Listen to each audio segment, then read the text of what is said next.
Simon. The Dukedom's Secret Series, Book 5, written by Edith Byrd and published by Starfall Publications, available on our website. Enjoy. Chapter 1. Haworth, England, 1815. The medical profession? You can't be serious, Simon. No, I won't hear of it. A man like you doesn't become a doctor. A quack.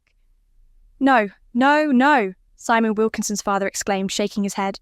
Simon had known this would be his father's reaction. The Duke had raised Simon to be his heir. That was the order of things. The first son of a Duke, the only son of a Duke, became a Duke. He might hold a military position for a few years, or even dabble in politics. But his duty, his destiny, was determined from birth. There was no question of it. Even a Simon was now questioning it. But, Father, you're in rude health. I don't need to stay here at Burley waiting for you. Well, there's no necessity in my remaining here. I'm your heir, but I need to do something other than... Wait, Simon replied. His father's eyes narrowed. They were standing in the Duke's study, with its book-lined walls and great desk, the scene of so many discussions between father and son. But this was the first time Simon had voiced the desire he had harboured since childhood, to be a doctor, to be a physician. But you don't have to, Simon. A man in your position doesn't need to work. The sons of lesser gentlemen might choose such a path, but you're different. You're to be the Duke of Burley, one of the most distinguished titles in the country. If you need something to do, I can find you something to do here, on the estate, he said, but Simon shook his head. His mind was made up. He knew what he wanted, and it was not to remain at Burley House trapped in a gilded cage. He wanted to help others. He wanted to be a physician, to cure and heal. I'm not interested in managing the hunt or overseeing the servants, Father, Simon replied, shaking his head. He had already written to the medical school at Bart's in London, one of the oldest in the world, to make inquiries about studying there, and had received a favourable response. This was his ambition, and it had taken considerable courage on Simon's part to speak to his father about the matter. He wanted to do his duty, and he knew he would one day inherit the title, whether he wished to or not. But now, in the flush of youth, his ambitions lay elsewhere. He was 20 years old, and, before the inevitability of inheritance, he wanted the chance to fulfil his ambitions, and do something other than pursue the life of a country gentleman, as attractive as such a life might seem to others. His father sighed. Simon, you're not making the right decision. Why not study theology? He said, and Simon smiled. He had considered doctoring souls over bodies, but his desire to help others was material rather than spiritual. He was a believer, but he did not believe his own vocation to be that of the pulpit. It was practicality he favoured, and he shook his head. No, Father, I want to be a physician. Can't you understand why? He asked. His father looked suddenly grave and glanced up at the portrait above the mantelpiece. It showed a young girl, a child of 7, wearing a pink dress, smiling as she sat in the gardens of Burley House. This was Simon's sister, Eve, whose death at the age of just 7 years old had cast a long shadow over both their lives. It wasn't your fault, Simon. How many times do I have to tell you? His father said, turning his face away from the portrait as tears welled up in his eyes. Simon knew his father found the memory of Eve's death difficult to bear, as did he. It had been summer, and she had been playing in the gardens of Burley House when she fell into the boating lake. Simon had gone inside to fetch a drink from the kitchen, and when he returned, he had found no sign of his sister on the lawn where he had left her. He had called out for her, his panic rising, searching the grounds, joined by the servants. But it was his father who had found her, wading into the boating lake to retrieve the lifeless body. It had been an accident, but one Simon had blamed himself for ever since. If only he had not left her on the lawn. or been quicker in his response to the tragedy, perhaps she would still be alive today. I know it wasn't, Father, but if I can learn how to save lives, perhaps I won't feel so guilty, Simone replied. His father shook his head, sighing, as he sat down in a chair by the fire. And it's truly what you want, is it? He said. Simon nodded. He had thought long and hard about it. He knew it was what he wanted, to be a doctor, to save lives, to assuage his guilt over the loss of his sister. It is, Father, but I don't want to go against your wishes. I want your blessing in the matter. I know I have a duty here, and it's a duty I intend to fulfill when the time comes. But for now, I want to do something meaningful. I want to be a physician, a doctor, call it what you will. I know I can do it, Simon said, and his father nodded. Very well, Simon. You have my blessing. Go to medical school, become a doctor, and help others. It might make you a better duke. When the time comes, as you say, he said, giving a weak smile. Simone nodded, holding out his hand to his father, who took it in his. Thank you, Father, he said, and his father nodded. I hope you don't intend to be a surgeon, though, he said, and Simon smiled. No, Father, I want to be a physician. I'd like to go somewhere where no one knows me, and practice medicine for ordinary people. I don't want to hack limbs off or see men biting on planks of wood to stop them from screaming in pain, he said. Despite his intentions, Simon was not possessed by a strong constitution when it came to dealing with blood and the interior organs. He had once fainted at the sight of an injury sustained by one of the gardeners, who had fallen into the hedge and broken his leg, the bone protruding from the injury and requiring to be set with a splint. Surgery was not his intention, but he had read a great deal about disease and its treatment, devouring the volumes in his father's library, and sending off for journals containing the latest medical knowledge. But it was practical experience he now required, and by enrolling at Bart's, Simon hoped to acquire those skills one could not learn from a book. A country physician? His father replied, and Simon nodded. That's right, though it will be some years before I achieve my ambition, he said. His father smiled. Well, it's hardly what I expected for my son. But if it makes you happy, Simon, who am I to stand in your way? But I caution in this. A duke needs an heir. Don't neglect your duty in that regard. You've got to take a wife, Simon, he said, and Simon nodded.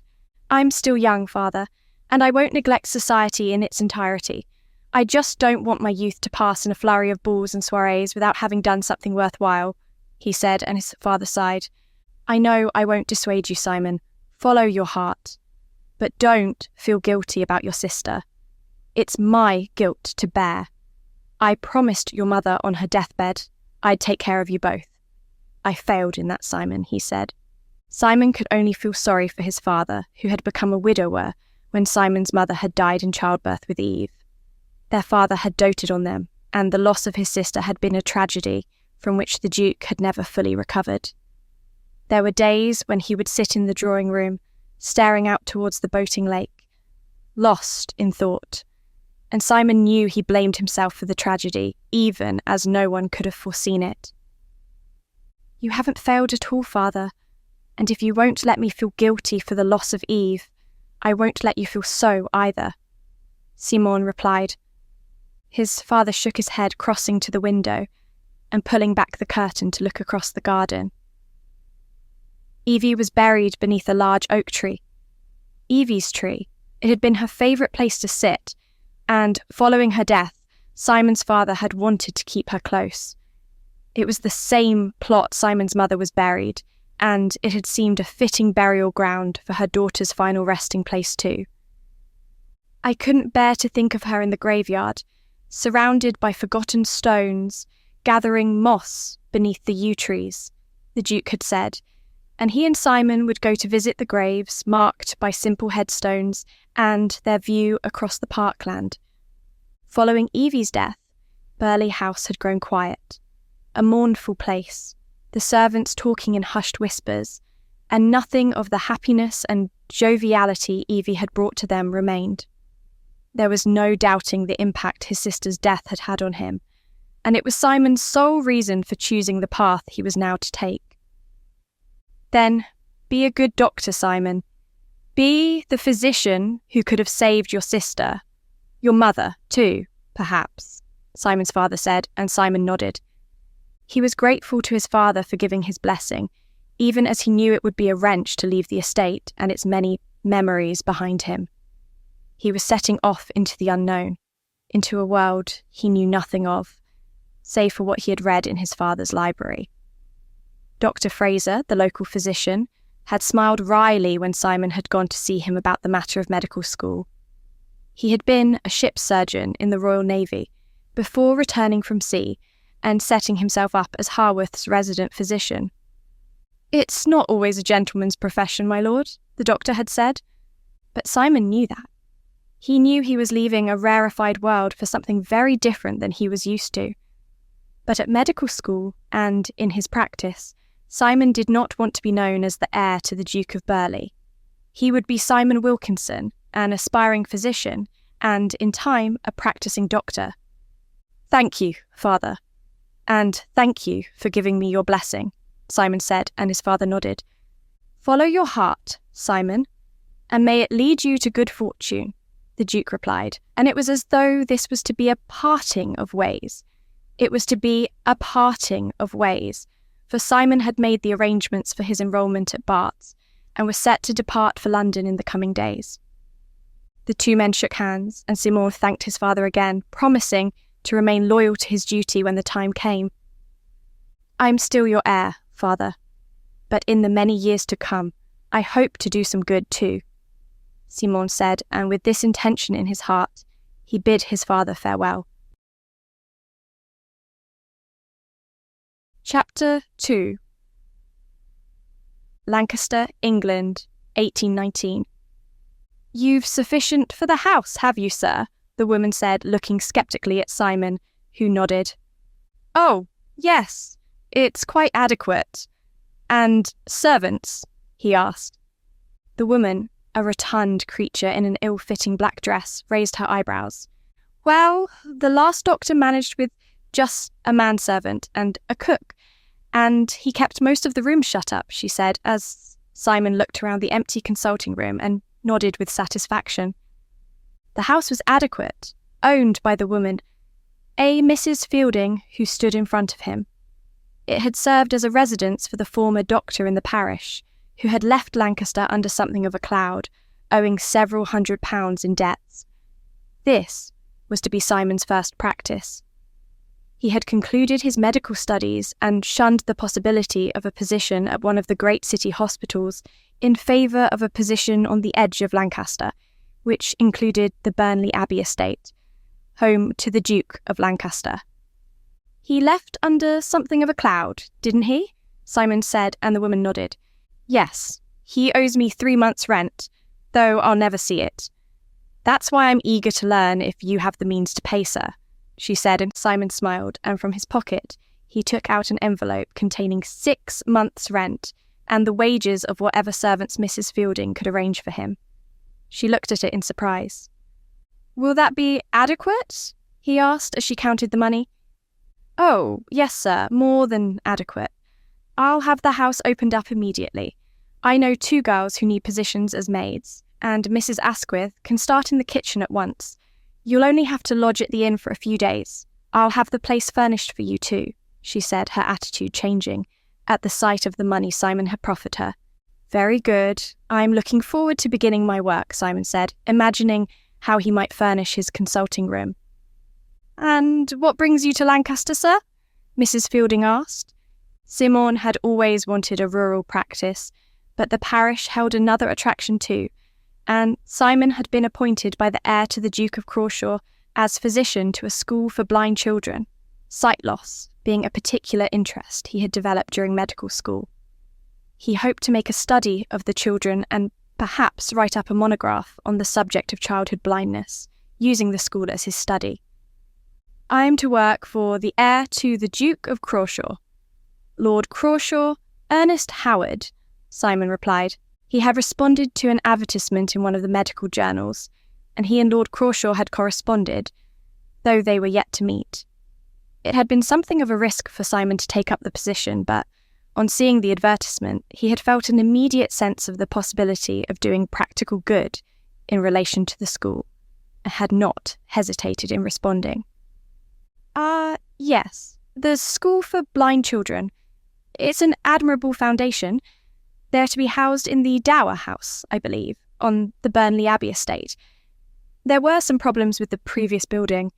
I don't know any more than that, she said, and Simon nodded.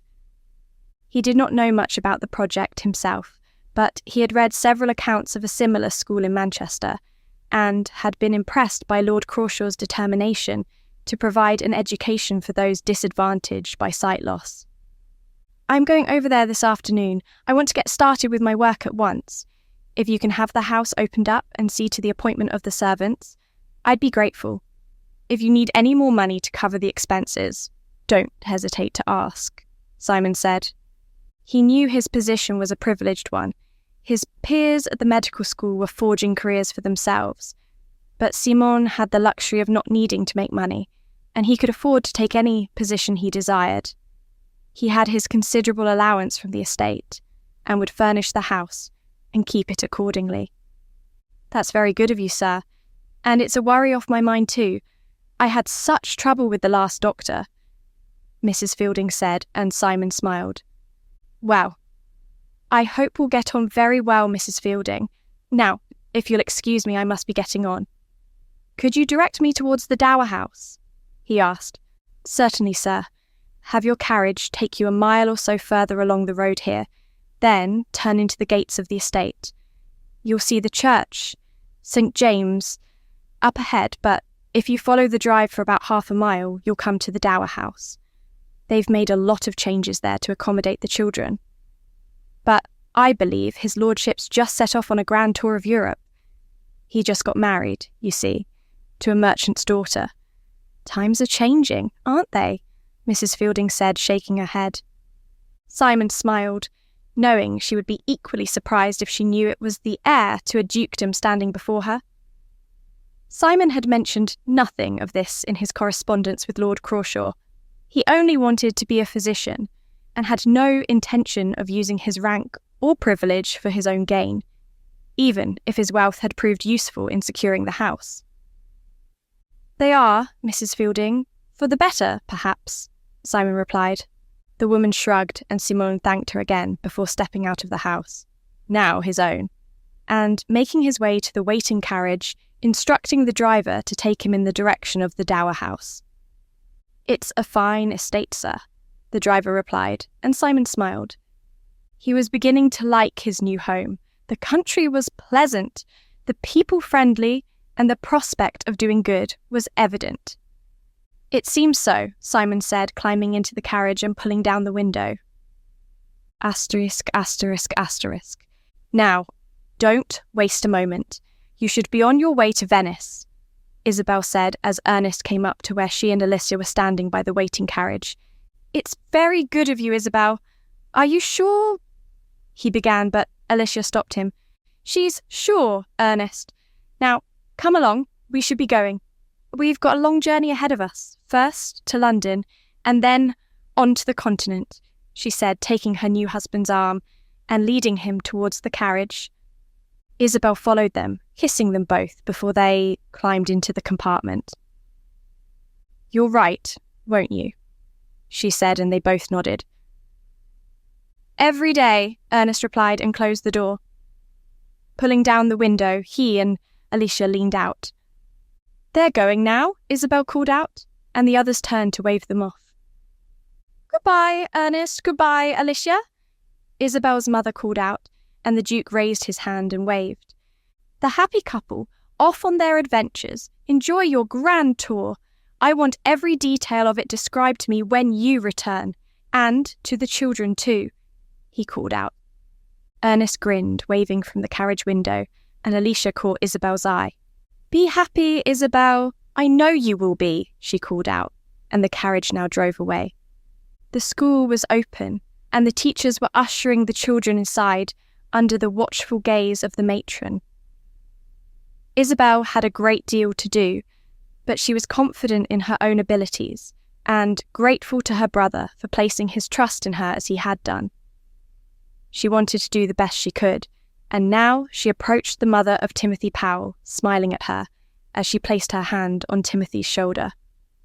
"We'll take good care of him, Mrs. Powell. You can visit whenever you wish," she said, noticing the woman had tears in her eyes. "Thank you, my lady. You've been so kind. I know he's going to have the best start in life. I wonder, he's not been feeling very well these past few days. It's probably just nerves, but could a doctor look at him?" she asked. As it happened, Isobel was expecting the doctor Ernest had hired to care for the poor of the district at any moment, and she assured Timothy's mother he would be well taken care of. "I'll let you know what the doctor says," Alicia promised, and taking Timothy by the hand, she led him inside. The rest of the crowd had dispersed, and the children were now being introduced to their new surroundings, allowed to feel their way along the walls, where ropes had been attached to aid their movement. Isobel knew the school would make a huge difference to their lives, and she was proud of what her brother and Alicia had achieved. "And I, too," she told herself, for Isobel had worked tirelessly to bring about the good work so many would now benefit. She was about to close the door, knowing she had a great deal of paperwork to see to, when the sounds of an approaching carriage caused her to pause. Glancing along the road, she saw it, and now she watched as it came to a halt outside the Dower House. The driver jumped down, hurrying to open the door before unloading a large trunk from the back. Isobel watched as a figure now emerged from the carriage, a tall, strikingly handsome man with short black hair, dressed in a black frock coat over a white shirt with a black necktie and wearing black breeches. He carried a bag in his hand, and stepping down from the carriage, he caught sight of Isobel standing at the door. "Good day to you. I understand you need a doctor," he said, smiling at Isobel, who smiled back at him, somewhat lost for words at the sight of the handsome man now arrived in their midst. Asterisk, asterisk, asterisk. For a moment, Isobel did not know what to say. She had not expected a man like this to arrive at the school. In her mind, a doctor, a physician, was an elderly man with greying hair and a red nose, shabbily dressed, and with a slight whiff of medical tonic about him. But this man, this doctor, was different. He could only have been a few years older than Isobel herself, and his face was flushed with youthful enthusiasm. He stepped down from the carriage, looking up at the Dower House and smiling. "Oh, are you the new doctor?" she asked, feeling foolish for not having known him, or realising he was not as she had expected. The man nodded. "I am, yes, Simon Wilkinson, Dr. Simon Wilkinson," he said, striding up the path towards her and holding out his hand. "Oh, I am Isobel Howard. It's a pleasure to meet you," she said, and the doctor took her hand in his. He had a kindly face, handsome, and a striking scent of cologne about him. Isobel's heart skipped a beat. He really was very attractive, even as she knew better than to allow her thoughts to be distracted by good looks. "You're the matron, are you?" he said.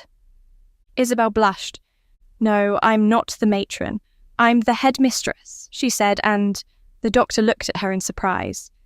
The title was self-given, and it would soon be taken away from her when the official appointment arrived. But with her brother gone, Isobel was in charge, and she had no intention of being dismissed on the basis and assumption of her sex. Was it really so surprising to him to find a woman in charge of such an establishment? But Isobel was forced to remind herself of womanly limitations. Women did not become doctors or physicians or surgeons. They rarely took on any position of responsibility, even in teaching. And so, perhaps it was unusual for the new doctor to encounter a woman in authority. "Is that so? Well, I am pleased to make your acquaintance. But if you're Isobel Howard, you must be," he said, blushing with embarrassment, "Lady Isobel Howard, daughter of the Duke of Crawshaw and sister to Lord Ernest Crawshaw. Your employer, Isobel said, raising her eyebrows. The doctor gave a curt bow. Forgive me, I wasn't expecting... Well, I was expecting Lord Crawshaw himself. I have only just arrived in the district, the doctor replied. He offers his apologies to you. He and his new wife have just this day set off for the continent on a grand tour. They make their way to Venice. It'll be some time before they return. But I'm sure you and I can manage, Isobel said. The doctor nodded. He was a pleasant man, though nothing like Isobel had expected him to be, if she had had any expectations beyond mere appearance. Physicians were so often rough men. Army or Navy surgeons returned from far-flung places to practice medicine in retirement. But Simon was different. Very different. His clothes and mannerisms were those of a gentleman. He would not have been out of place in the drawing room at Burnley Abbey, or that of her parents. She was curious as to his origins, even as it was hardly her place to ask. I'm sure we will, yes. I've corresponded with your brother enough to know what's expected of me. I've admired his work from afar for some time. They're seeing remarkable results in Manchester, and I'm sure it'll be the same here too. I'm looking forward to seeing it, Simon said. Isobel nodded, but she was not about to have the school turned into a place of study and observation. The children were to be given an education, and they were to be treated with love and kindness. That was all that mattered. And are you looking forward to working here too, Doctor? My brother employed you for practical matters, not simply to observe, Isobel said, and the doctor blushed. Absolutely. I'm keen to help in any way I can. I've made considerable studies of blindness, and I want to see how those studies can be put into practice, he said. Isobel nodded. He was naive, there was no doubting that, and she wondered if he had ever seen the difficulties so many of the children at the school faced. Many of them came from poverty, and it was not only the fact of their blindness preventing them from reaching their full potential. I'm sure you'll find some interesting case studies, Doctor, but what the children really need is love and attention. They need to realise, like my father did, the possibilities of life, rather than its limitations, Isobel said. She did not like to think of the school and its children as the subject of an observation. Her brother had founded the school with the simple intention of helping those in need. He had his reasons, of course, the guilt he had felt over his gambling problem. But those things were behind him now, and Isobel did not want him to return from his grand tour and find she had not been an adequate steward of her brother's hard work and dedication. Absolutely, Lady Isobel, I hope I can play my part in that. Will you show me around? The doctor asked, and Isobel nodded. Gladly so. In fact, one of the children is complaining about not feeling well. Perhaps you could look at him? Isobel said, and Simone nodded. I'd be glad to, yes, he said, and Isobel held out her hand, ushering him in the direction of the door. She did not know what to make of the doctor. He seemed somewhat out of his depth, not knowing perhaps the realities of medical practice. It was one thing to read of such things in books and journals, but quite another to be faced with the realities of disease and injury. Back inside, Isobel could hear the sounds of the children at their lessons in what had previously been the drawing room. Now, children, I want you to use your imaginations. Each of us had a mind's eye. We might not be able to see with our own eyes, but in our imaginations, we can conjure up the most wonderful images. I want you to imagine a beautiful riverbank.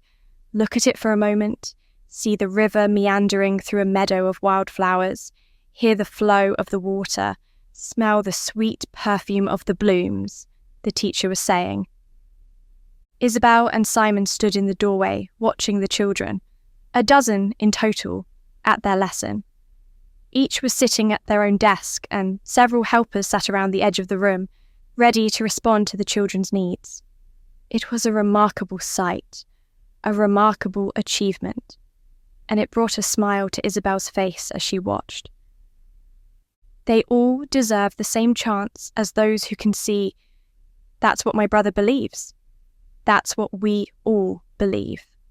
Isobel whispered, and the doctor nodded. It's very impressive. I've read about this kind of immersive practice. To teach through imagination, it's remarkable, he said. But we're not just reading about it here, Dr. Wilkinson. Before we continue into the story, do us a favour. Like this video and hit the subscribe button because it helps very much with YouTube's algorithm.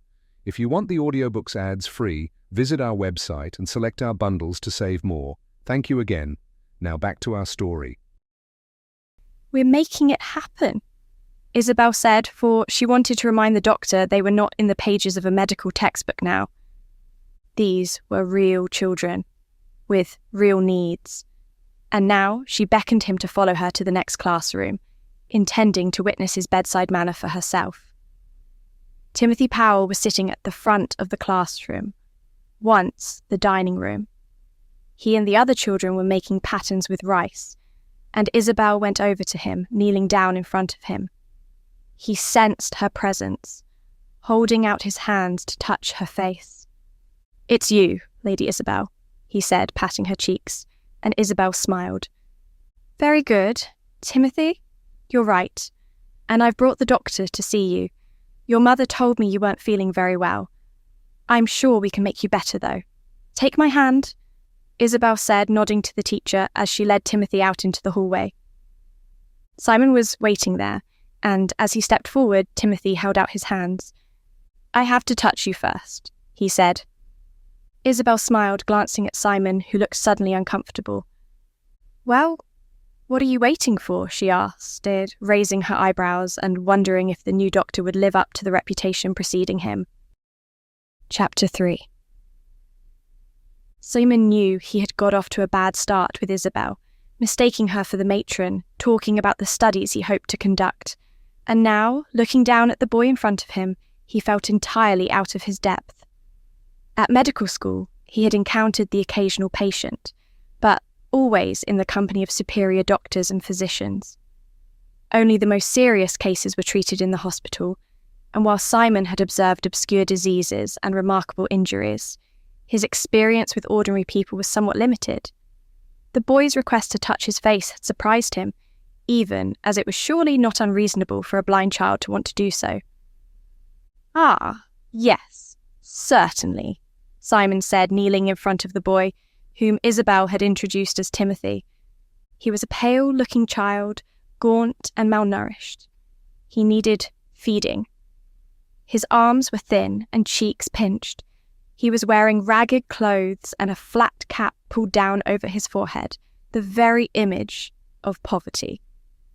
Simon took the boy's hands in his and guided them to his face.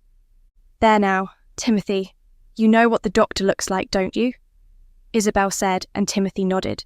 Isobel was entirely at ease with the idea of blindness, or so it seemed. Simon had heard much about her father, Henry, the Duke of Crawshaw. He was famously blind and had overcome many obstacles in carrying out the duties of his inheritance.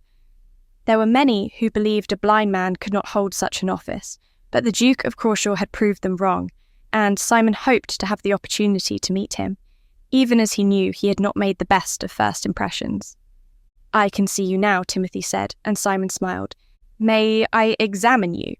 Then I can tell you what's wrong," he said, and the boy nodded. Simon knew the procedure for an examination well enough.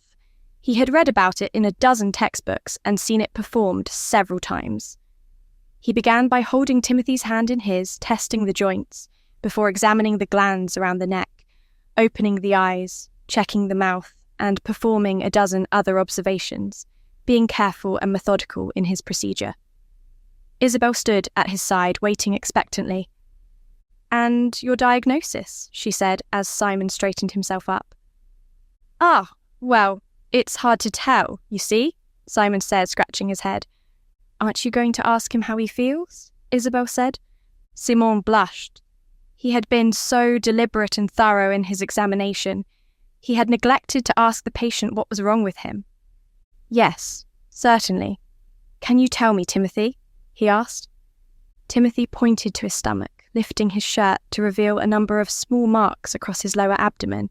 He scratched at them and sniffed. I'd say it's obvious, Isobel said, and Simon nodded.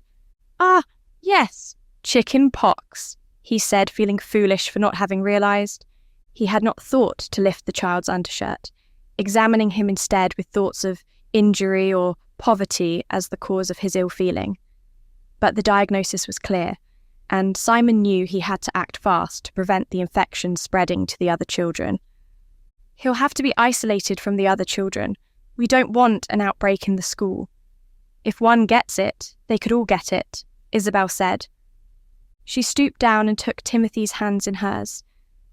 The child looked worried, and Simon wanted to offer reassurance, even as this was the first time he had encountered such an outbreak, though he had read about the disease in some detail.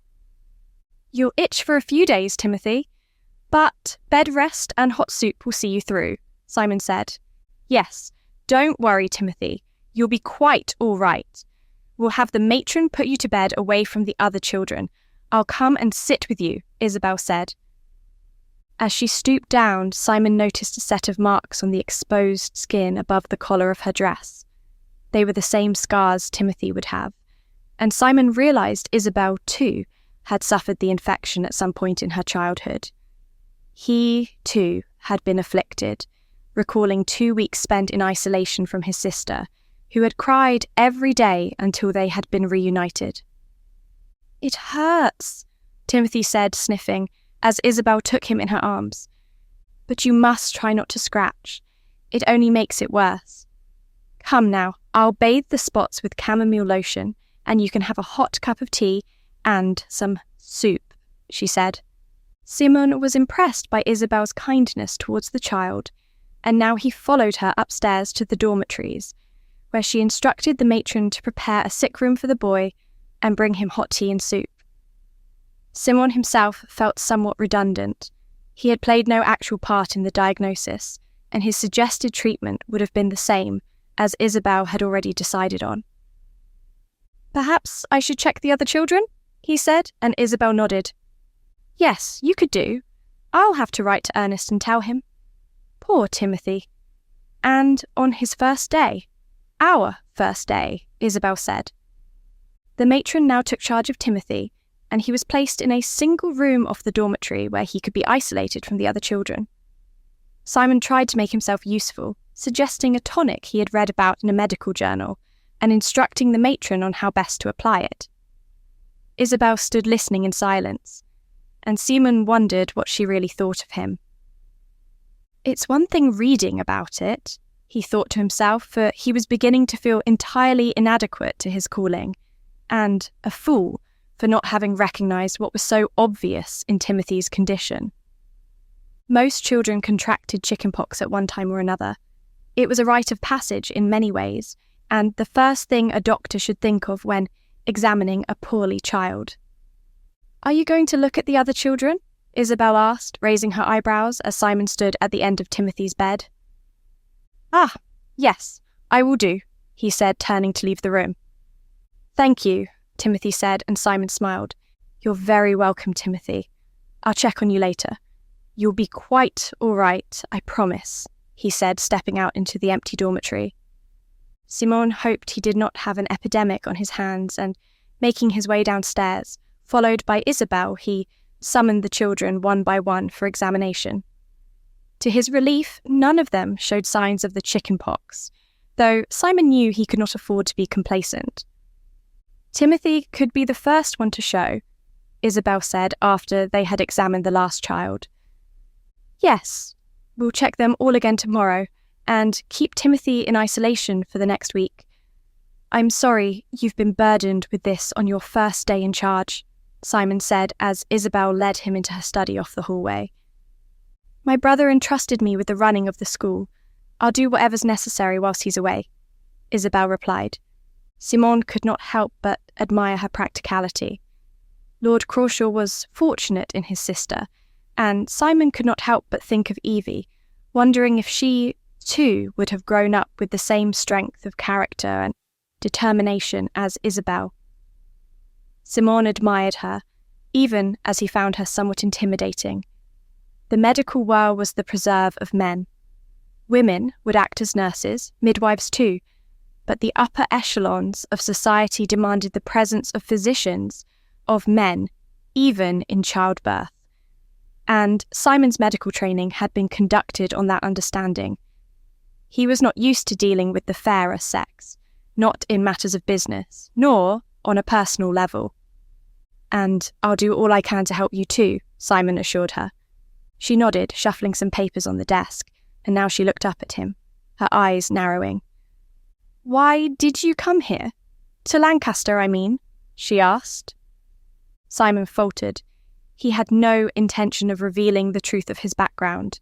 He did not want to be treated any differently because of his rank and title. He and Isobel were of the same privilege, the son and daughter of dukes. And yet, in his position now, Simon was nothing more than a member of the middle classes, a man of utility, working for a living. I'd always wanted a country practice, you see. I wasn't interested in surgery, and I'm not a military man either. I wanted to come somewhere where I'd see medicine in all its fullness, from broken ankles to chickenpox, Simon replied. Isobel smiled. "And is it as you hoped?" she asked. Simon paused, not knowing quite what to say. He had left London in high spirits, not returning to Burghley House, but coming at once to Lancaster, hoping to roll up his sleeves and begin his work.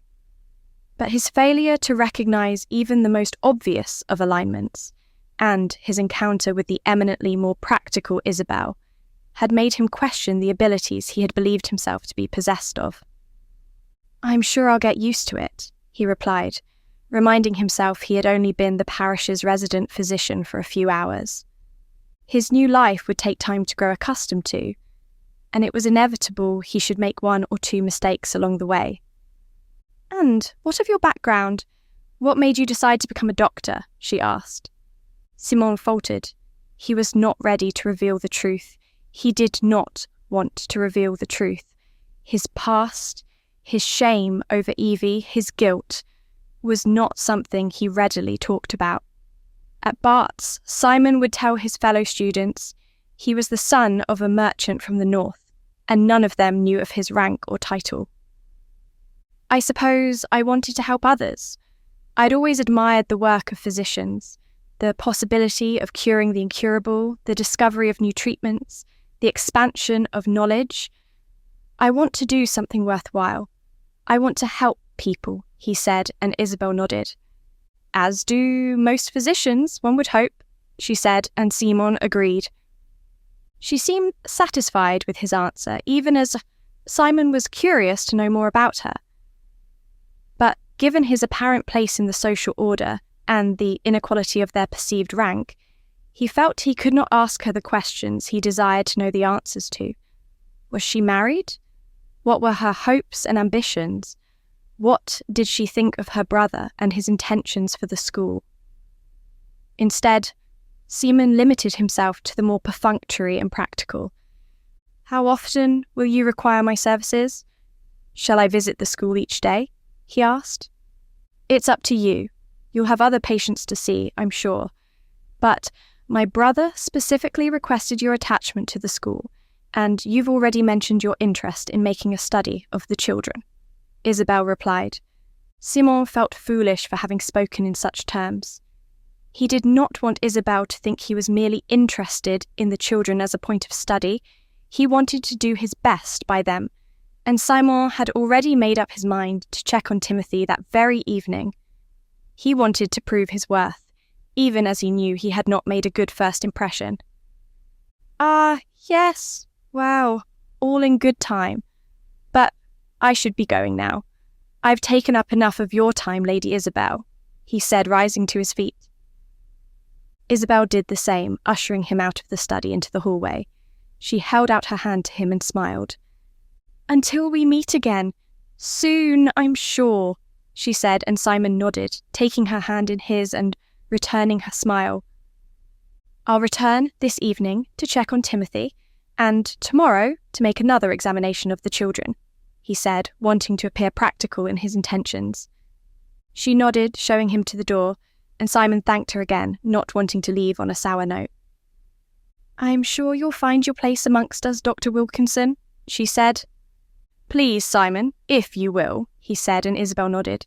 Simon, well, good day. I've got a lot to do. The school won't run itself, she said, opening the door for him. Good day to you, Simon replied, clattering down the steps and glancing back at her with a smile. She stood for a moment to watch him go. He had no carriage waiting for him, having told the driver of the horse and trap he had arrived in to return to his own business. And now he turned, waving to her from the dower house gate. She nodded, and Simon felt foolish for his display of over-familiarity. You're just a doctor, he reminded himself as he set off along the road through the estate. As he walked, Simon thought back to what had been his first proper encounter with a patient.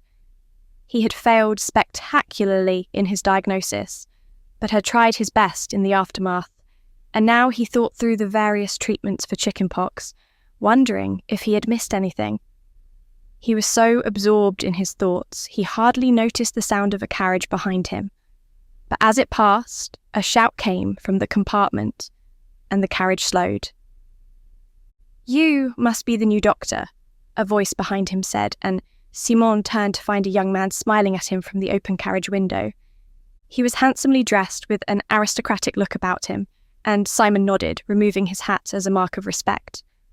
Simon Wilkinson, he said, and the young man leaned out of the carriage to shake Simon by the hand. Maximilian Oakley, this is my father's estate, the man said, and Simon gave a curt bow, realising he was in the presence of the heir. It's a pleasure to meet you, sir, he replied, and Maximilian grinned. I'm usually in rude health myself, but my wife's just given birth to twins. She's a delicate creature at the moment, though usually strong as an ox. Perhaps you call on her in the coming days? We live on the estate, just ask someone for directions. I presume you've met Isobel by now, he said, and Simon nodded. I'd be glad to, my lord. And yes, I've just come from the school, Simone replied. Maximilian smiled. She's quite formidable, isn't she? He said, and Simon blushed. Lady Isobel knows her mind, my lord, he said, wondering if he was being tested in his opinions. Simon was all too aware of entering a new district, with its gossip, intrigues, and scandals. He had inhabited the world of the aristocracy long enough to know it was imperative to be cautious in proffering one's opinions. She certainly does. Her brother's married to my wife's closest friend. They've gone off on a grand tour of the continent. Lily's terribly jealous, but I can't spare the time. I've got responsibilities on the estate. Really, I'm somewhat surprised Ernest went, given the opening of the school and so forth, Maximilian continued. Simon wondered if this too was a further test, and he merely nodded. I'm sure his lordship knows his mind, he said, and Maximilian nodded. I'm sure he does. Well, good day to you, doctor.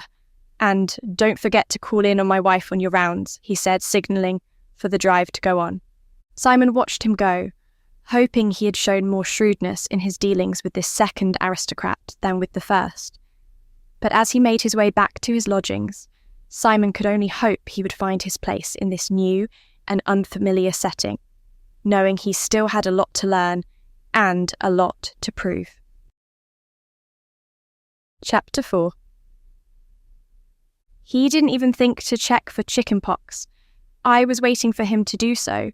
He checked for some obscure disease of the joints, looked in the child's ears, tapped the forehead, but didn't think to lift the shirt and check for a rash, Isobel said, shaking her head. Lily looked at her and smiled. Perhaps he was just nervous, she said, and Isobel let out an exasperated snort. Nervous? He's a doctor. He's got a job to do. Whoever heard of a nervous doctor? I could have diagnosed Timothy myself. I did. He came back last night to give him his due, though the matron said he hovered in the corner, observing. Well, observing isn't going to do much good, is it? Isobel said, shaking her head. Lily shook her head and laughed. He's only just arrived in the district, Isobel. Allow him time to settle in. Besides, he was probably expecting your brother to be here, she said. Isobel raised her eyebrows. Yes, I'm sure he was. He assumed I was the matron and knew nothing about medicine. Well, he got a surprise, didn't he? Isobel replied. Her first impressions of the new doctor had not been favourable, even as her immediate impression had been. She had thought him handsome, exceptionally so. But his good looks could not make up for his obvious lack of experience in dealing with actual patients. He had appeared entirely out of his depth, unable to diagnose even the simplest of ailments, and Isobel was already wondering how long he would last in his apparent ambition. She had contemplated writing to her brother, but Ernest would only worry, and she was willing to give Simon, Dr. Wilkinson, a second chance, even as she felt certain he would not live up to it. I'm sure he did. Perhaps he's not used to dealing with women, Lily said. She was sitting on a chaise lounge, the two of them taking tea in the nursery where Emily, Lily's firstborn, was playing happily with a doll in the sunlight streaming through the window. Lily's twins, Granville and Rubiana, were asleep in the large cradle at Lily's side, and now one of them awoke, causing a necessary pause in the conversation. "Oh, I can hardly hear myself think," Isobel exclaimed as Granville screamed at the top of his lungs. This, in turn, awoke Rubiana, and a scene of general chaos now ensued as the nanny hurried in to take charge. "The children are quite exhausting. How I wish I could be in Venice with Alicia," Lily said, and Isobel smiled.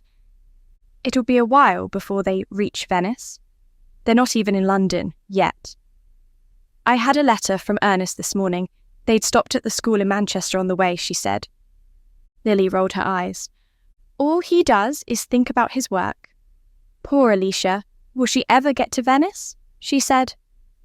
The nanny had succeeded in quietening the two children, but Isobel knew it would only be a few moments before something further disturbed them. She had called on Lily with the intention of keeping her company in the absence of Alicia, but had been glad to unburden herself of her fears surrounding the new doctor. He was simply not experienced enough to be of any real use, and if he did not show signs of improvement in his practice, Isobel knew she would be forced to remove him. "I'm sure she will, but I should be going, Lily," Alicia said, rising to her feet. But as she did so, a knock came at the nursery door, and Lily's butler announced the arrival of none other than Dr. Wilkinson himself. Lily looked surprised, even as the doctor now entered the nursery. "My lady, your husband asked me to call on you. He told me you'd been feeling unwell of late," Simon said, glancing at Isobel, who nodded to him. Lily smiled. "Oh, my darling Maximilian. He's always thinking of me. I don't want to trouble you, Doctor, though it's a pleasure to meet you. I've just been hearing all about you. But I'm sure you've got far more important things to be dealing with than my minor ailments," Lily said, glancing at Isobel, who blushed. But Simon shook his head. "I'm a doctor, my lady. Any illness concerns me." "What are your symptoms?" he asked. "I should be going," Isobel said, but Lily shook her head. "No, you can stay, Isobel. It's nothing I wouldn't want you to hear," she said, and Isobel sighed. She knew what Lily was doing, and now she stood meekly at her friend's side, watching as Simon examined her. "You've just given birth, haven't you?" Simon said. "That's right.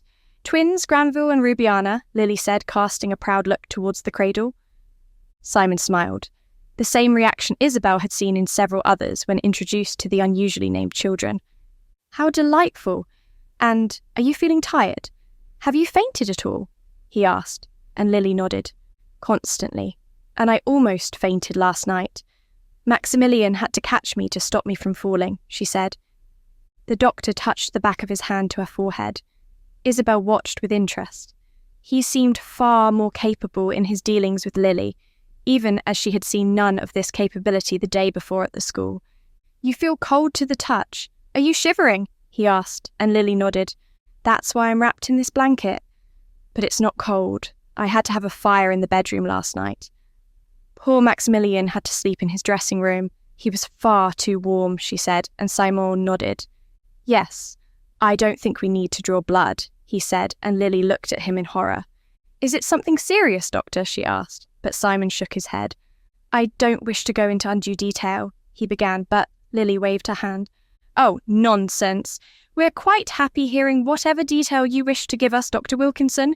Don't spare our sensibilities, she said, even as Isobel might have preferred him to do so. The doctor smiled. Very well. When a woman gives birth, she naturally loses a considerable amount of blood. The loss of blood can cause anemia. In effect, you need more blood, my lady, and it'll take some time for your body to produce it. We recommend a diet rich in nutrients. Red meat, spinach, even beer, he said, and Lily laughed. Oh, well, that shouldn't be difficult, she said, glancing at Isobel, who smiled. She had been impressed with Simon's calm and ordered examination, his questioning to arrive at a diagnosis, and now his prescription of treatment. And she won't suffer any long-term problems? Isobel asked. None at all. These things happen. It's often the cause in women after childbirth, he said. Lily clapped her hands together. Oh, what a relief to hear it, Dr. Wilkinson. I feared something terrible was happening to me. I'll see to the change of diet, and perhaps you'd call on me in a week or so, she said, and the doctor nodded. It would be my pleasure, my lady. I'll see myself out, he said. Lily glanced at Isobel, giving her a pointed look. Isobel knew what she was thinking, and she called out to Simon, telling him she would accompany him if he would wait for a moment. He nodded, smiling, as he stepped out of the nursery. You owe him an apology, I think, Lily said, lowering her voice. I don't owe him anything of the sort. I wasn't rude to him. My opinion was my own, Isobel said, glaring at Lily, who raised her eyebrows. I think he's proved himself more than adequate as a physician, she whispered. Perhaps he has. We'll see, Isobel replied, for she was not about to change her opinion of Simon entirely. Having bid Lily goodbye, Isobel stepped out onto the landing, finding Simon examining the portraits of Maximilian's ancestors. The couple now occupied a house on the estate, once belonging to a great-uncle of the present Duke, gifted to them following their marriage. It was a pleasant dwelling, though lacking the grandeur of Burnley Abbey itself. Isobel was now a frequent visitor, and Lily would often invite her to take tea in her sitting room, along with other aristocratic women in the district. It's a pleasant dwelling, isn't it? Isobel said as Simon looked up at her and smiled. It is, yes, he said. Again, Isobel wondered as to his background. What sort of home had he grown up in, and what were his circumstances? Aristocratic life was no doubt a mystery to him, but she had been impressed by the way he had handled the exaggerations of Lily's apparent condition. Though it's nothing compared to Burnley Abbey itself. A fine house. I'm sure my brother will invite you to Leamington Grange on his return from the continent, Isobel said, and Simon smiled. That would be very kind, I'm sure, he said, even as Isobel knew she was being churlish. There was no reason why she herself should not issue such an invitation. Her parents had suggested they would be only too glad to play host to the new doctor, and her father, in particular, had expressed a desire to speak to Simon about his studies on treatments for conditions of the eyes. You'd be welcome any time, even without my brother being here, Isobel said as they made their way down the stairs to the hallway. One of the maids came to see them out, and they paused together by Isobel's carriage. She did not know whether to offer the doctor a lift. He had arrived unexpectedly, and she assumed he had made his own arrangement to complete his rounds. That's very kind of you, Lady Isobel, but I wouldn't wish to intrude, Simon said. You wouldn't be. We'd be glad of your calling on us. Tell me, is your accommodation satisfactory? My brother offered lodgings to you, but I understand you've taken the house occupied by the previous holder of your position. Is Mrs. Fielding proving adequate in her duties? Isobel asked. She had made it her business to discover where the doctor intended to live, and to know something of his domestic arrangements. Her own maid had told her the doctor was to employ 2 maids from one of the villages close to the estate, along with a cook and a manservant. It had surprised her to learn this, given the modest size of his income. Simon nodded. Quite adequate, thank you. She's having it furnished for me, and the servants are there now. The previous incumbent left in rather a hurry. He had considerable debts, I believe, the doctor said, and Isobel nodded. Dr. Tobias Parry had been a well-known figure in the district, but he had spent lavishly and was known for his unfortunate losses at the gambling tables. His departure had been swift and no one knew where he had gone. He did, yes, but if you approve of the house, so be it. It doesn't matter to me where you live, so long as it's adequate for the performance of your duties, Isobel replied. More than adequate. But I should be going, Lady Isobel.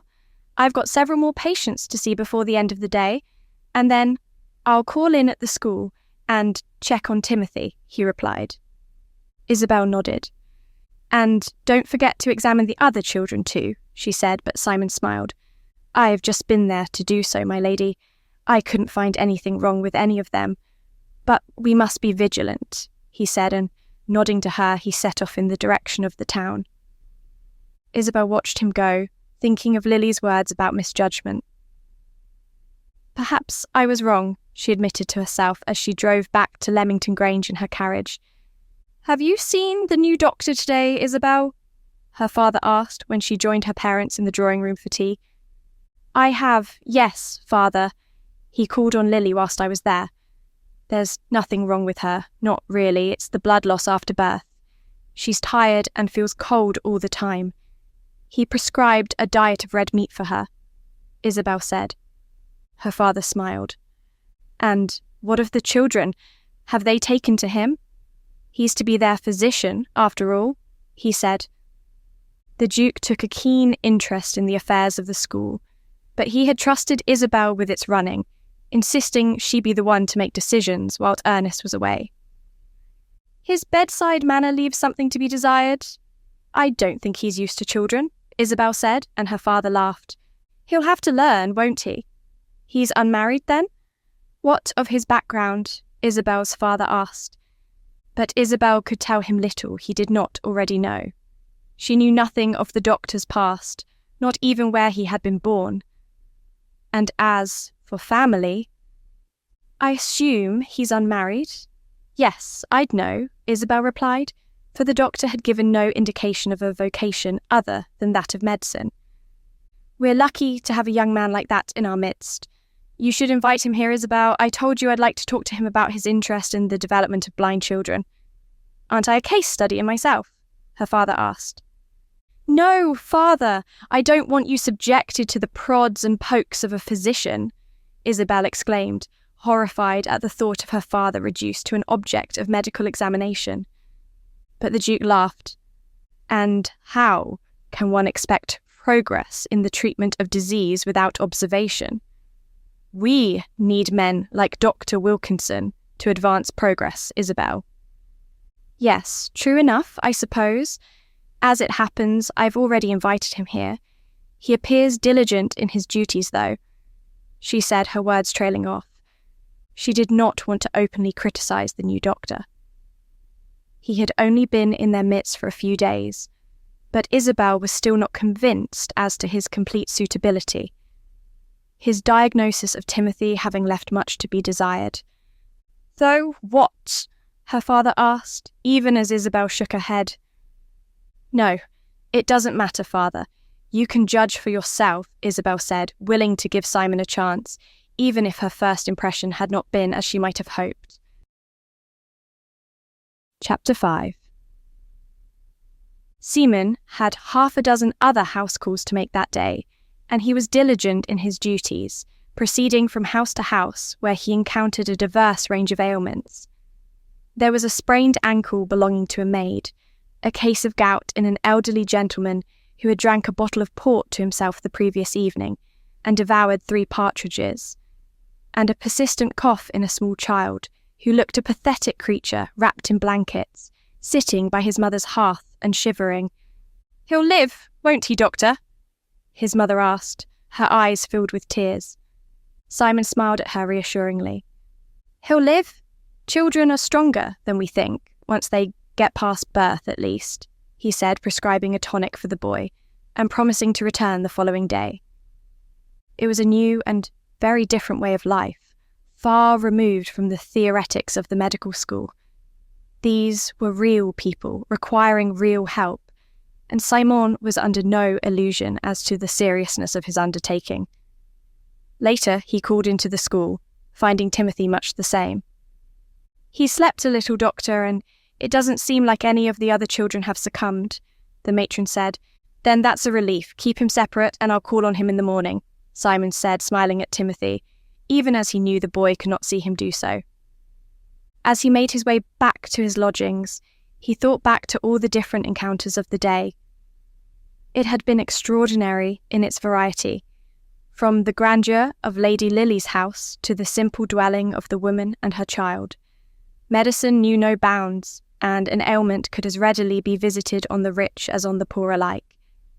He thought of Isobel too, hoping he had proved his competence a little more in his dealings with Lady Lily than in his performance on the day of his arrival. "I'm still learning," he reminded himself as he made his way up the path to his lodgings. It had taken some days before all of Simon's trunks and cases had arrived, some from London and some from Burghley House. His father had written to wish him luck in his new endeavour, a gesture Simon had found touching, even as he knew the Duke still did not entirely approve of Simon's choice of direction. "I wish you luck in this new task, temporary as it is," his father had written, and Simon knew the Duke believed himself to have little time left in this world, even as Simon believed him to be as strong as an ox. "The last of your cases has arrived, sir," one of the maids, Delilah, said as Simon entered the house a moment later. "Very good. I've been waiting for it," Simon replied. This was the final case from his lodgings in London, and contained his most precious possession. It stood in the hallway, and with the maid having returned to her duties, Simon undid the straps, opening the case and breathing a deep sigh of relief at the sight before him. There, lying on the top of various books and papers, was a miniature portrait of his sister Eve. It showed her just a few months before her death, beaming from the canvas, her hair curled in ringlets and her bright blue eyes smiling up at Simon, who felt tears rising in his own. He always kept the miniature close on his desk or bedside table, and he had missed seeing his sister's face in the days since leaving London. "Dearest Eve," he thought to himself, taking the miniature in its gold frame from the trunk. He would put it on his desk, even as his study was in disarray, with boxes of books waiting to be shelved, and medical instruments still to be unpacked. But, on entering the study, he was surprised to find a large bunch of flowers in a vase on the desk, immediately sneezing at the sight of them. "Delilah," he called out, sneezing again. Simon had an allergy to flowers, to pollen, and he sneezed again, holding his hand over his face as the maid came running. "What's the matter, sir?" she exclaimed as Simon sneezed again. "It's very kind of you to place flowers in my study, Delilah, but I'm allergic to them. They make me sneeze and my eyes water and—" "Oh!" he exclaimed, sneezing again, as the maid scooped up the flowers and tossed them out of the open window. Simon stood back, his eyes itching and red. It was always bad at this time of year, but there was something about cut flowers in the confines of a room he found unbearable. "I'm very sorry, sir. They came from Leamington Grange. Her ladyship must have sent them down as a gift. I didn't realise you'd be so overcome by them," she said, looking fearfully at Simon, who was now recovering himself. "It's quite all right. You weren't to know. I should have told you," Simon replied, glancing fearfully towards the open window, as though the offending flowers might rear themselves up and grow back into the room. "I'll close the window, sir, and I'll tell the other servants not to allow any cut flowers in the house," Delilah said. Simon nodded. He sat down at his desk, placing the miniature of his sister in the place the vase had been, smiling as he recalled the discovery of the allergy when they were both children. Asterisk, asterisk, asterisk. "This way, Simon, come. Help me pick the flowers for father. He'll like them," Eve said, pulling at Simon's hand. Simon smiled down at his sister. She was very pretty, her ringleted hair falling down the back of her neck, her rosy face browned by the sun. It had been a long, hot summer, and the gardens at Burghley House were blossoming with flowers. But it was to the meadows Eve was leading them, the two of them running through the tall grasses and up the hill, where a fine view of the estate could be commanded. "What colours will you pick, Eve?" he asked, and his sister pondered for a moment. "Every colour the rainbow," she said, and Simon laughed. They had come to the gate leading into the meadows, and before them, stretching out like an artist's palette, lay the banks of wild flowers. Reds, orange, yellows, violets. "We can pick some for Nanny too. She'll like them," Eve said, and clambering over the gate, she strode off up the bank, her ringleted head almost disappearing amongst the flowers. Simon followed, calling out for her to wait, but she had already begun picking the flowers, selecting tall blooms and short, holding them up in a posy. Simon watched, smiling at the sight of his sister, so happy in her innocence. "Haven't you got enough yet, Eve?" Simon called out, for his sister had picked so many flowers as to have quite obscured herself behind the enormous bunch she was carrying. "These are for Father. You hold them, and I'll pick a smaller bunch for Nanny," she said, striding back down the bank and handing Simon the enormous bunch of flowers. Some of the blooms tickled Simon's nose, and he felt a sudden twitch, overcome by a desire to sneeze. He did so, and then again, and again. His eyes grew red. He could hardly see, and dropping the bunch of flowers, he rubbed vigorously at his face, as Eve looked at him in alarm. "Eve, I can't see," he exclaimed, and she hurried forward, taking him by the hand. He sneezed again, louder and more violently this time, his nose running, his cheeks burning. He did not know what was happening to him, and now he felt a tightness in his chest, struggling to breathe as he fell backwards to the ground. "Simon, what's wrong?" Eve cried, and she screamed, the sound echoing across the meadows and parkland. Simon could do nothing but gasp for breath, still struggling to breathe, as Eve screamed again. Help soon came. Two of the gardeners, who carried Simon back to the house, where his father summoned the doctor at once. The diagnosis was swiftly made.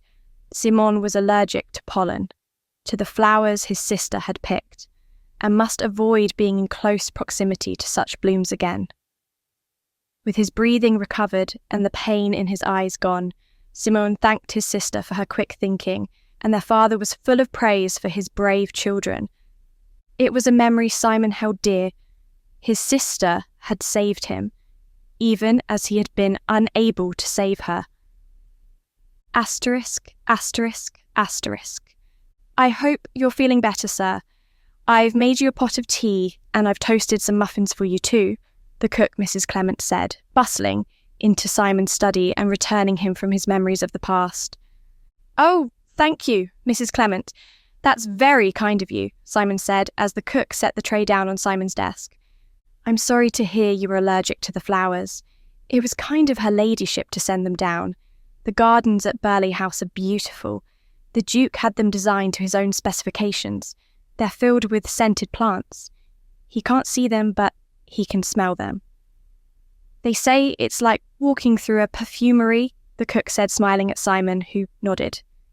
He had not thought about that, but it made perfect sense, of course.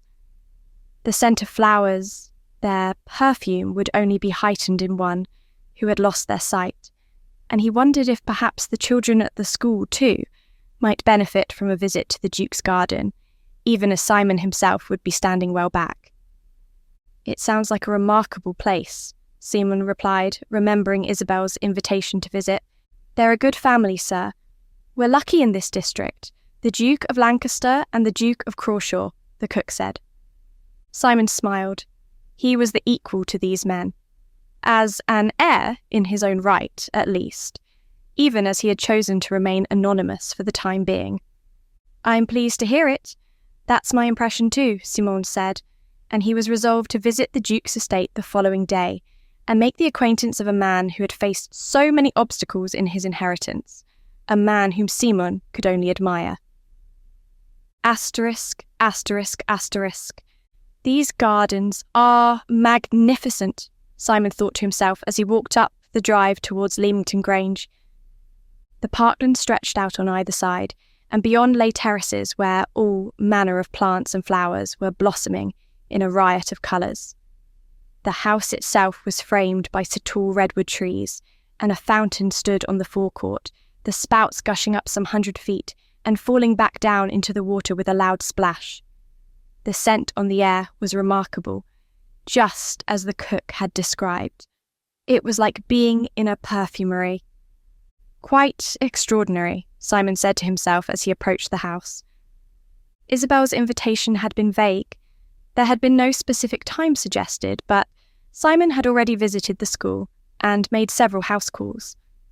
A distant church clock was striking 11, and Simon made his way up the steps from the forecourt, knocking at the door and feeling suddenly nervous.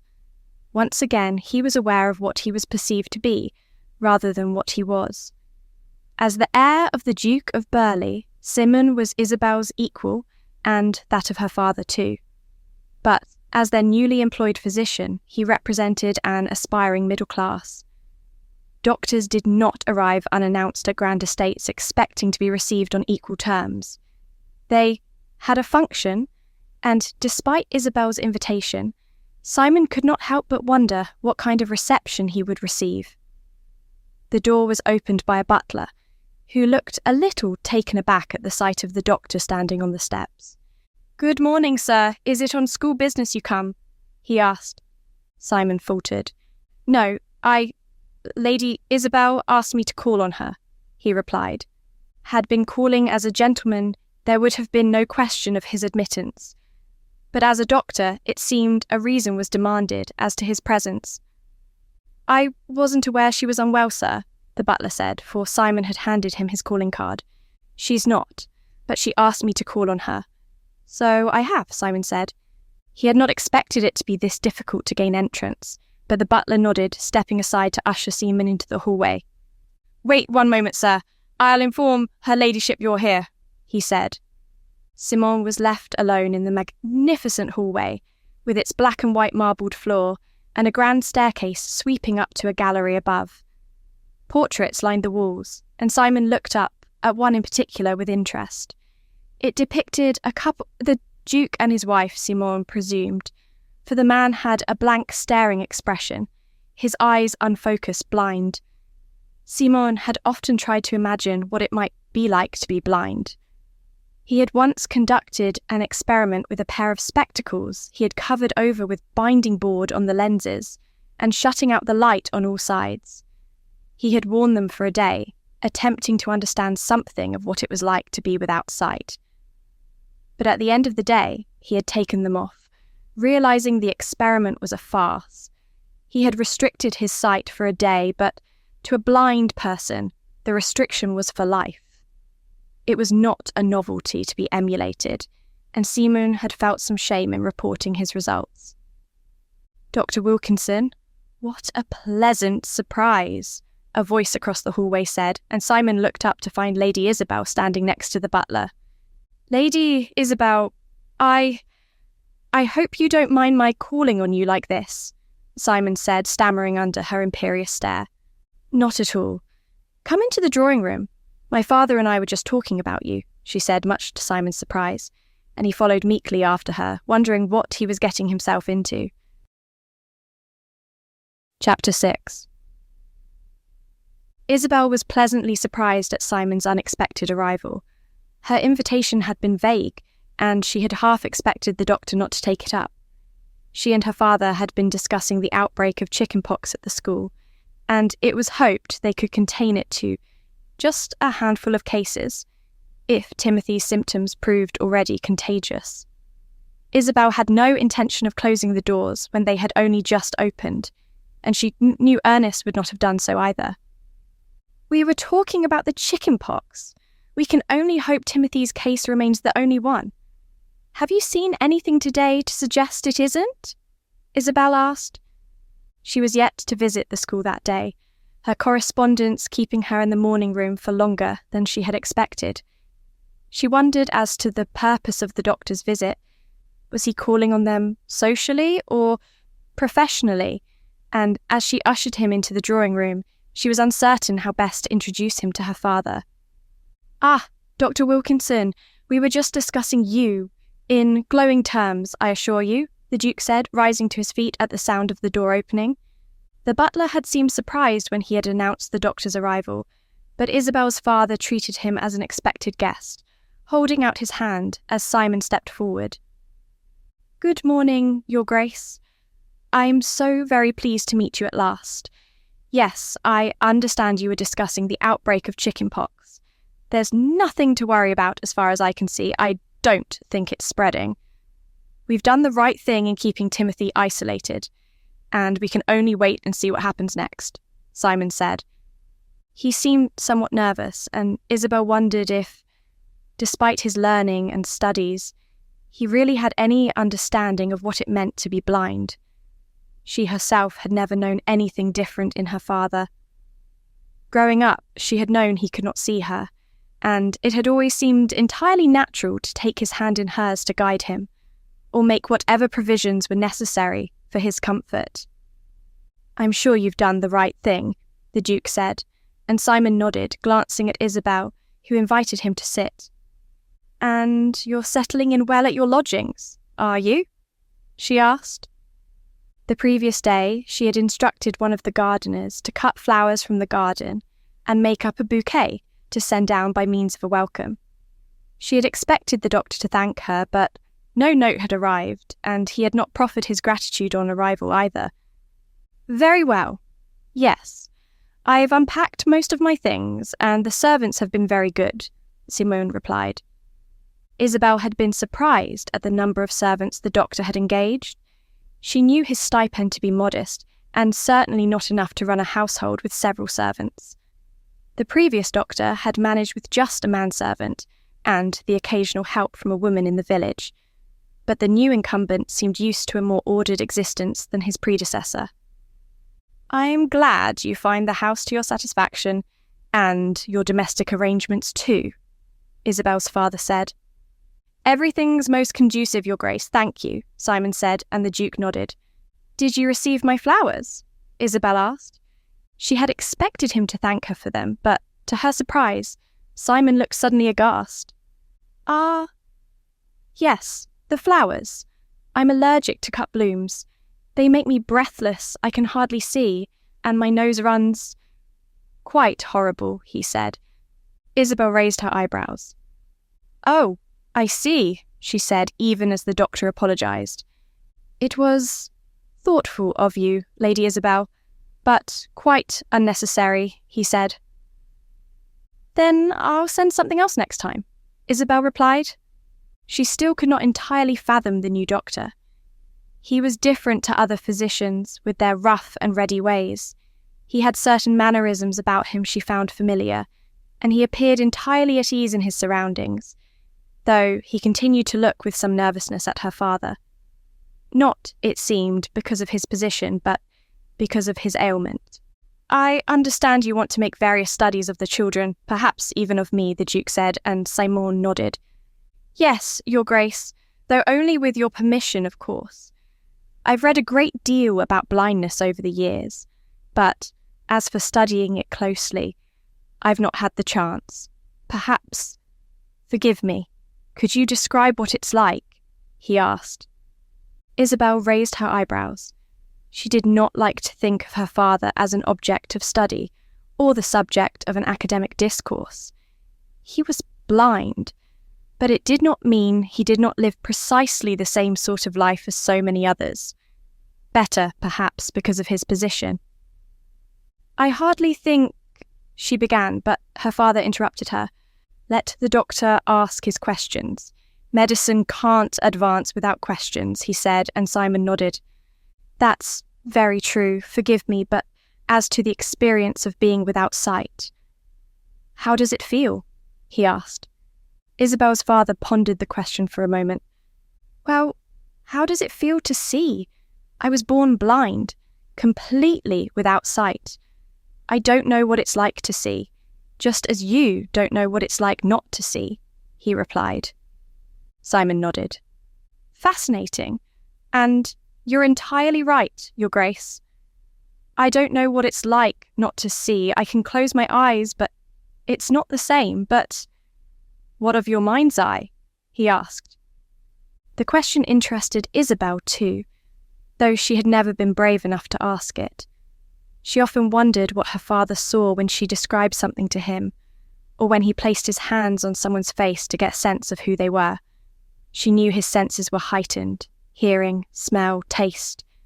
But as to the images these senses brought forth, she was curious. My imagination? Well, sight isn't the only way we experience the world, Doctor. If you tell you see a bird in the tree, I can imagine the many times I've reached out to touch the bark of an oak tree, say. I can feel its gnarled trunk, the roughness of the wood, or the feel of one of its leaves in my hand. And as for the bird, I can hear it singing. And I can think back to my childhood, when my nanny would sit me on the lawn, and a robin would come hopping right up to me, onto the palm of my hand, and chirrup, he said, smiling. Isobel was fascinated, and it seemed Simon was too. He nodded, glancing at Isobel, who smiled. It's quite remarkable, Father, she said. Sounds, smells, tastes. Have you walked through the gardens, Doctor? I know the flowers don't agree with you, but you can't have failed to notice the scent perfuming the air. It was deliberate on my part. When Isobel tells me she's cut yellow roses, I don't think of the colour yellow or the flower. I think of the scent. I know what a yellow rose smells like. The variety I grow here at least. It has a depth of perfume to it, sweet and heady. That's how I picture it by the smell, he said. That's fascinating, Your Grace. Truly fascinating, Simon said, and the Duke smiled.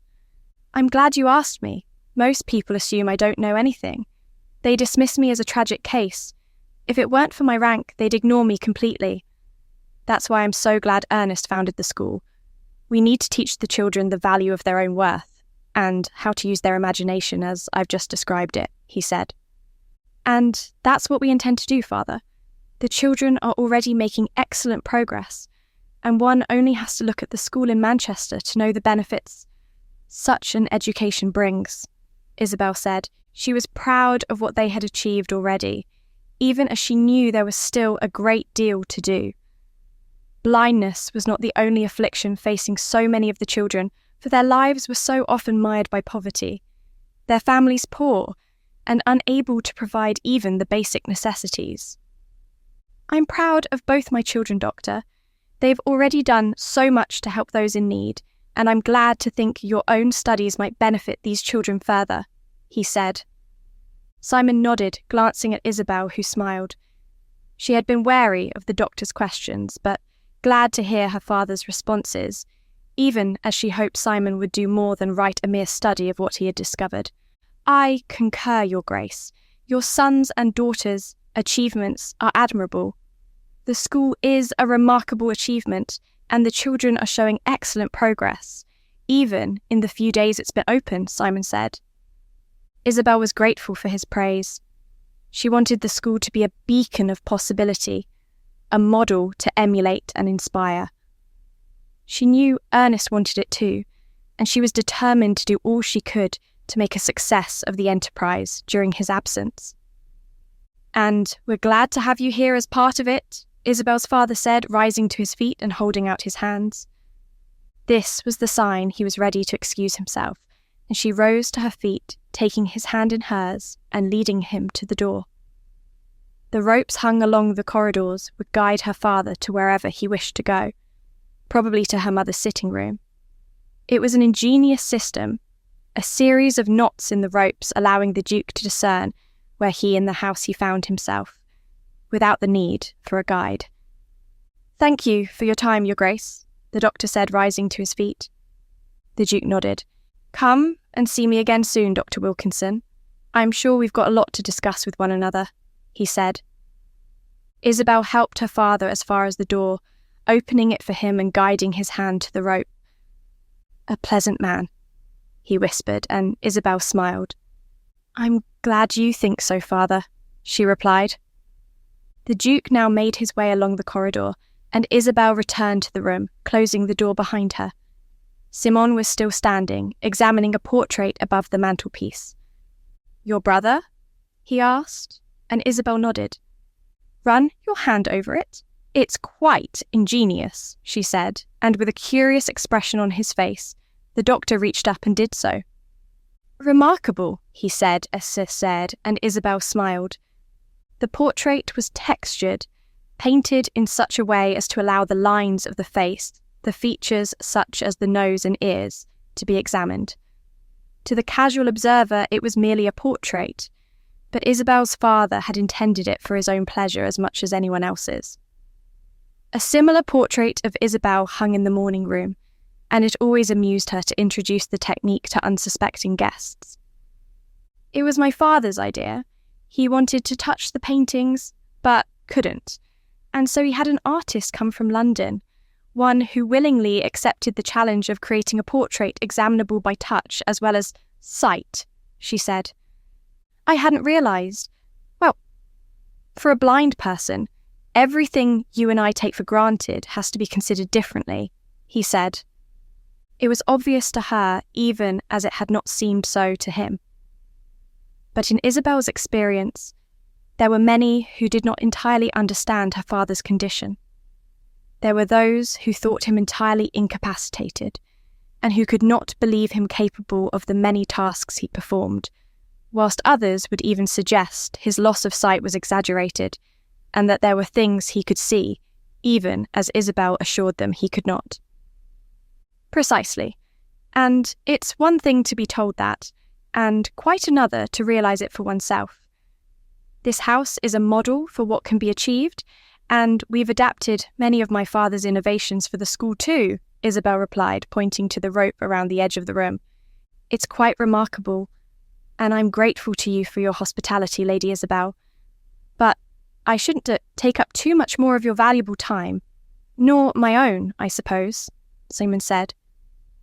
Isobel was surprised to find herself sad at seeing him go, even as she did not know why she should find his company growingly conducive. You should call on us again, Dr. Wilkinson.